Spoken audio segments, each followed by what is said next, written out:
अस्सलाम वालेकुम दोस्तों, आज हम आपको ऐसे मुल्क की सैर करवाने जा रहे हैं जो 2050 में ज़िंदगी गुजार रहा है। ऐसा कंट्री जिसका नाम लेते ही सिर्फ एक चीज़ जहन में आती है, वो है क्वालिटी प्रोडक्ट्स। जी हाँ, आज हम सैर करने जा रहे हैं जापान की। जापान के लोग कैसी ज़िंदगी गुजार रहे हैं, क्या हम जापान जाकर रह सकते हैं? जापान के लोग कुछ ऐसी चीज़ें करते हैं जो पूरी दुनिया में नहीं होती। जापान के पास ऐसी क्या टेक्नोलॉजी है जिसे 2050 की टेक्नोलॉजी कहा जाता है? पाकिस्तानी किस तरह जापान जा सकते हैं?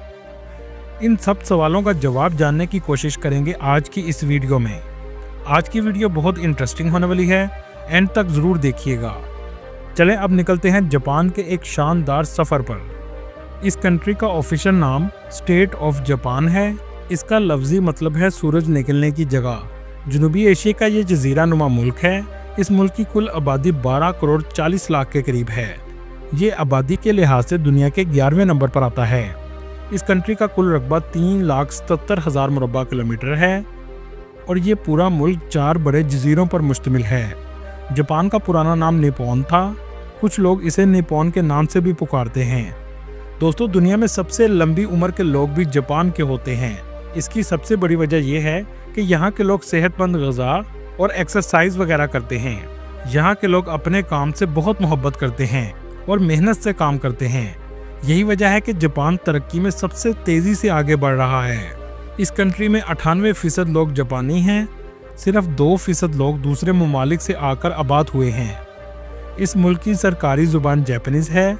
मईशत के लिहाज से ये दुनिया का तीसरा बड़ा मुल्क है।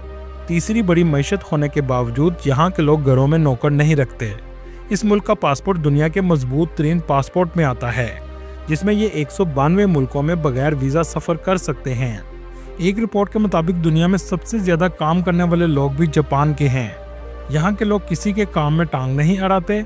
जापानी लोग दुनिया भर में अपनी मुनफरद सकाफत, मेहनती रवैये और जदीद तर्ज की ज़िंदगी गुजारने वाले लोग समझे जाते हैं। दोस्तों, दूसरी जंग अजीम में ये मुल्क मुकम्मल तौर पर तबाह हो चुका था। तबाह होने के बावजूद ये दुनिया की तीसरी बड़ी मईशत बन चुका है। दुनिया में दिन का सबसे पहला आगाज़ भी जापान में होता है। सफाई के लिहाज से इन लोगों का जवाब ही नहीं। हर कोई कचरे को अपनी जगह पर फेंकता है। इनको गाड़ियों का किंग भी माना जाता है। जैसा कि आप जानते हैं, Toyota, Honda company, Suzuki company, ये तीनों कंपनी जापान की हैं। इनमें टोयोटा कंपनी एक साल में 30 मिलियन कार की प्रोडक्शन करती है और पूरी दुनिया को सेल करती है। खुदकुशी करने वालों में भी जापान सर-ए-फहरिस्त है। इसकी वजह ये बताई जाती है कि ये अपने काम में इस हद तक मसरूफ़ रहते हैं कि अपनी ज़िंदगी में इंटरटेनमेंट को मुकम्मल तौर पर ख़त्म कर देते हैं और डिप्रेशन में आकर खुदकुशी कर लेते हैं। यहाँ तक कि यहाँ की गवर्नमेंट ने खुदकुशी के लिए भी एक जगह मुख्तस की है।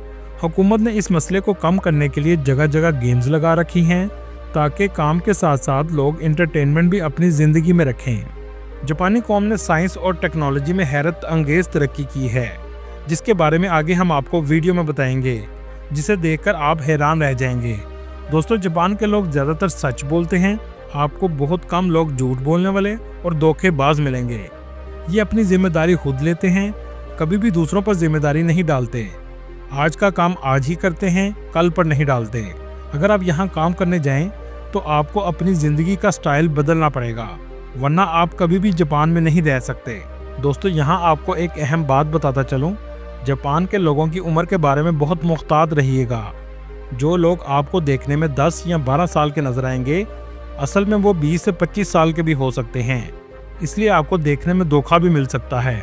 जितनी टेक्नोलॉजी जापान इस्तेमाल करता है, दुनिया में कोई कंट्री इतनी टेक्नोलॉजी इस्तेमाल नहीं करता। इसी वजह से टेक्नोलॉजी इस्तेमाल करने में ये पहले नंबर पर आते हैं। जापान दुनिया के सबसे महफूज तरीन ममालिक में आता है। आप यहाँ से भी अंदाज़ा लगा सकते हैं कि क्राइम की शरह सिर्फ 0.2% है। कैद की सख्तियाँ और अदालतों में तेज़ी से फैसले मुजरमों को जुर्म करने से रोकते हैं। अगरचे जापान मजमूई तौर पर महफूज है, लेकिन साइबर क्राइम और घरेलू तशद्दुद जैसे वाक़यात में इजाफा हो रहा है। जापान कम जराइम का रिकॉर्ड पूरी दुनिया के लिए एक मिसाल है। दोस्तों, जब नाम जापान का आता है तो इसे दुनिया की सबसे बड़ी इलेक्ट्रॉनिक कंट्री में गिना जाता है। इसी वजह से इस मुल्क की GDP $4.4 ट्रिलियन है। और यहाँ के लोगों की सालाना आमदनी $35,000 है, जो पाकिस्तानी 1 करोड़ के बराबर है और इंडियन 30 लाख के बराबर है। जापान की ऑटोमोबाइल इंडस्ट्री जापान की मैशत को सबसे ज़्यादा सहारा देती है। इसके अलावा बैंकिंग सेक्टर और टूरिज्म जापान की मैशत का अहम हिस्सा हैं। जापान का कैपिटल टोक्यो है, जो दुनिया के सबसे ज़्यादा आबादी वाले शहरों में आता है। टोक्यो में ज़िंदगी तेज़ और बहुत जदीद है। आपको हर वक्त लोगों का रश नज़र आएगा। यहाँ के लोगों का लाइफस्टाइल दुनिया में सबसे बेहतरीन माना जाता है। यहाँ अक्सर 90 साल से भी ज़्यादा उम्र के लोग सेहतमंद और चलते फिरते नजर आएंगे। टोक्यो सिटी की कुल आबादी 3.5 करोड़ के करीब है। यहाँ के रेस्टोरेंट पूरी दुनिया में सबसे ज़्यादा फेमस हैं और यहाँ के लोग खाने में सुशी के दीवाने हैं। हर दूसरा रेस्टोरेंट यहाँ आपको सुशी का नजर आएगा। टोक्यो के रेलवे स्टेशन में आपको सबसे ज़्यादा रश देखने को मिलेगा। कहा जाता है 30 लाख से भी ज़्यादा लोग रोज़ाना इस स्टेशन से सफ़र करते हैं। बात हो ट्रेन की, तो इसमें भी जापान दुनिया में पहले नंबर पर है। सबसे पहली बुलेट ट्रेन जापान में चलाई गई थी, जो 320 किलोमीटर फी घंटा की रफ्तार से चलती है, लेकिन इतनी स्मूथ है कि आप इतनी स्पीड में भी सफ़र करते हुए चाय पी सकते हैं। टोक्यो दुनिया के सबसे महंगे तरीन शहरों में आता है। यहाँ महंगाई बहुत ज़्यादा है। दोस्तों, यहाँ एक ऐसा स्क्वायर मौजूद है जहाँ 300 से भी ज़्यादा लोग ज़ेब्रा क्रॉसिंग क्रॉस करते हैं। इसे शुबाया क्रॉसिंग कहा जाता है। वैसे ये मंजर देखने टूरिस्ट बहुत ज़्यादा आते हैं। इस शहर की स्ट्रीट्स में भी आपको हर वक्त लोगों का रश नज़र आएगा। Restaurant, shopping centre, gaming centre हर जगह देखने को मिलेंगे। दोस्तों, यहाँ आपको एक बात बताता चलूँ, एक बार जापान की ट्रेन सिर्फ 1 मिनट लेट हुई थी तो पूरे ट्रेन डिपार्टमेंट में हंगामा मच गया था। दोस्तों, टोक्यो का सबसे फेमस एरिया शुबाया है। इस एरिया में वेंडिंग मशीन आपको बहुत ज़्यादा नज़र आएंगी। शॉपिंग के लिए भी लोग इस जगह बहुत ज़्यादा आते हैं। इस एरिया में बहुत से ऐसे इलेक्ट्रॉनिक स्टोर मौजूद हैं जो टैक्स फ्री हैं, जहां से सामान बहुत सस्ता मिल जाता है। इस एरिया को आप न्यूयॉर्क के टाइम्स स्क्वायर जैसा भी कह सकते हैं। काफ़ी हद तक इससे ये मिलता जुलता है। टेक्नोलॉजी का इस्तेमाल यहाँ बाथरूम में भी किया जाता है। ऐसे जदीद बाथरूम मौजूद हैं, आपको लगेगा जैसे आप 2050 में आ गए हों। हर चीज़ डिजिटल है। दोस्तों, क्या आपने कभी ट्रेन पटरी के नीचे चलते हुए देखी है? नहीं तो चले मैं आपको दिखाता हूँ। ये है वो ट्रेन जिसकी पटरी ऊपर की तरफ है और ट्रेन नीचे ऐसे चल रही है जैसे आप किसी फ्यूचर में जा रहे हों। आप जब भी जाएं तो इस स्काई ट्रेन का सफ़र ज़रूर कीजिएगा। टोक्यो की दूसरी तरफ सबसे फेमस स्ट्रीट शिनजुका है। बुलंदो बाला इमारतें, हर तरफ शॉपिंग सेंटर आपको नज़र आएंगे। टोक्यो का रात का नज़ारा तो देखने लायक होता है। पूरी दुनिया में जापान की नाइट लाइफ बहुत फेमस है। ऐसे लगेगा जैसे दिन अब ही हुआ है। वर्ल्ड वार 2 के बाद जापान की बनी हुई चीज़ें दुनिया की सबसे नकम्मी चीज़ें समझी जाती थीं, लेकिन कुछ देर बाद क्वालिटी कंट्रोल सिस्टम शुरू हुआ और जापान की चीज़ों का म्यार बेहतर होना शुरू हो गया। इसमें इस हद तक बेहतरी आई कि सबसे बेहतरीन चीज़ आज जापान की समझी जाती है। इनकी करेंसी की बात करें तो इनकी करेंसी जापानीज येन है, जो पाकिस्तानी 2 रुपये के बराबर और इंडियन 0.98 रुपये के बराबर है। बचपन में आपने सेगा गेम तो ज़रूर खेली होंगी। इस गेम को भी जापान ने ही बनाया था। दोस्तों, इस कंट्री में टूरिस्ट बहुत ज़्यादा आते हैं। 2023 की रिपोर्ट के मुताबिक 20 मिलियन लोगों ने इसका विज़िट किया। ये ऐसा कंट्री है जहां आप कुदरती खूबसूरती, जदीद लाइफस्टाइल और तारीखी मकामात तीनों चीज़ें देखने को मिलती हैं। इसी वजह से ये कंट्री टूरिस्ट की सबसे ज़्यादा अट्रैक्शन की वजह है। दोस्तों, यहाँ आपको कैप्सूल हॉस्टल भी देखने को मिलते हैं। बहुत से टूरिस्ट इनमें स्टे करते हैं क्योंकि यहाँ रहाइश बहुत महंगी होती है और ये हॉस्टल्स बहुत सस्ते होते हैं। जापान की ट्रेन सिर्फ उल्टी ही नहीं चलती, बल्कि इनकी टनल भी बनाई गई हैं जो एक जजीरे से दूसरे जजीरे में पानी के अंदर से गुजरती हैं। टोक्यो से नॉर्थ की तरफ आप सफ़र ज़रूर कीजिएगा। इस इलाके में बर्फ़बारी भी बहुत ज़्यादा होती है और ट्रेन को समुंदर के अंदर से गुजारा जाता है। दोस्तों, आपने डोरेमोन के कार्टून तो देखे होंगे। इन कार्टून का पूरा विलेज में मौजूद है। ये कार्टून भी जापान के हैं। ये गांव टोको आका सिटी के पास है। ये इलाका डोरेमोन के राइटर को ऑनर देने के लिए ऐसा बनाया गया है। जापान के गांव भी शहर की तरह बहुत साफ सुथरे और तारीखी हैं, जिनमें शिकागो और क्योटो सबसे फेमस हैं। यहाँ आकर आप जापान के कल्चर को भी देख सकते हैं और इमारतें भी आपको तारीखी जापानी कल्चर की नज़र आएंगी। दोस्तों चलें अब आपको बताते हैं जापान में कुछ ऐसी चीजें होती हैं जो पूरी दुनिया में नहीं होती। आपने स्ट्रीम बाथ या हॉट बाथ का नाम तो सुना होगा। क्या आपने कभी नूडल बाथ का सुना है? जी हाँ, जापान में नूडल बाथ भी लिया जाता है और लोग नूडल के सूप में नहाते हैं। पूरी दुनिया में रेस्टोरेंट में मेन्यू कार्ड दिया जाता है जिससे देखकर लोग खाना ऑर्डर करते हैं, जबकि जापान में जेली खाने बनाकर शोकस में लगाए जाते हैं ताकि लोगों को अट्रैक्ट किया जा सके। दोस्तों आपने किटकैट चॉकलेट तो खाई होगी, लेकिन जापान में इसके अजीबोगरीब किस्म के फ्लेवर खाने को आपको मिलेंगे जो दुनिया में कहीं नहीं मिलेंगे। यहाँ के लोगों को कम जगह में काम करने की आदत है, यहाँ तक कि छोटे घरों में रहते हैं। तरबूज गोल होता है और फ्रिज में ज़्यादा जगह लेता है।